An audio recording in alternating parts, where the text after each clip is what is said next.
বাবা, হ্যাঁ বাবা।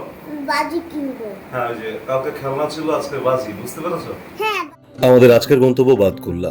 যেদিন তাহেরপুর গেছিলাম ওদিন বাতকুল্লা কভার করা হয়নি, কারণ অনেকটা রাত হয়ে গেছিল। প্রথমে বিন্নাঘরের গেট, এটা পড়বেই।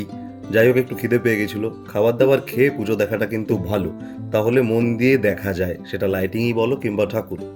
আরও যা কিছু দেখতে মন চায় সবটাই ভরপেটে বেশি জমে। প্রথমে এই মণ্ডপটায় ঢুকেছিলাম। এখানকার আলোকসজ্জা এবং প্রতিমা দুটোই আমার মন কেড়ে নিয়েছে। কি অপূর্ব, তাই না? এই দেখো আমার খেলনা খেলা এতক্ষণ রাগ করেছিল, যেই বলেছি খেলনা কিনে দেবো সেই এখন রাগটা ভেঙে যাবে। চতুর্থীর দিন জনসমাগম সবে শুরু হয়েছে, কিন্তু সেরকম ভিড় নেই। সেই জন্য আমরা ইচ্ছে মতো বাইক নিয়ে প্রত্যেকটা মণ্ডপ দেখতে পেরেছি। প্রথমত অজিত কিন্তু আজ বায়না তেমন করেনি। ও পুরোপুরি ঠাকুর আর প্যান্ডেল দেখাতেই মন দিয়েছিল। আর আজকে বেশ খুঁটিয়ে খুঁটিয়ে সব দেখছিল, জিজ্ঞেস করছিল যে বাবা এটা কি ওটা কি। তবে আজকাল বেশিরভাগ মণ্ডপেই দেখছি মায়ের মূর্তিতে পাশ্চাত্যের ছোঁয়া বড্ড বেশি। সেই সাবেকি দুর্গার দেখা মেলা সত্যিই ভার। তবে এই যে কথায় আছে না, পরিবর্তনই হলো ধ্রুব সত্য। তাই মাতৃমূর্তিতে প্রাচ্য কিংবা পাশ্চাত্য যে ছোঁয়াই থাকুক না কেন, বাঙালির ইমোশনের ঘাটতি কিন্তু একেবারেই নেই।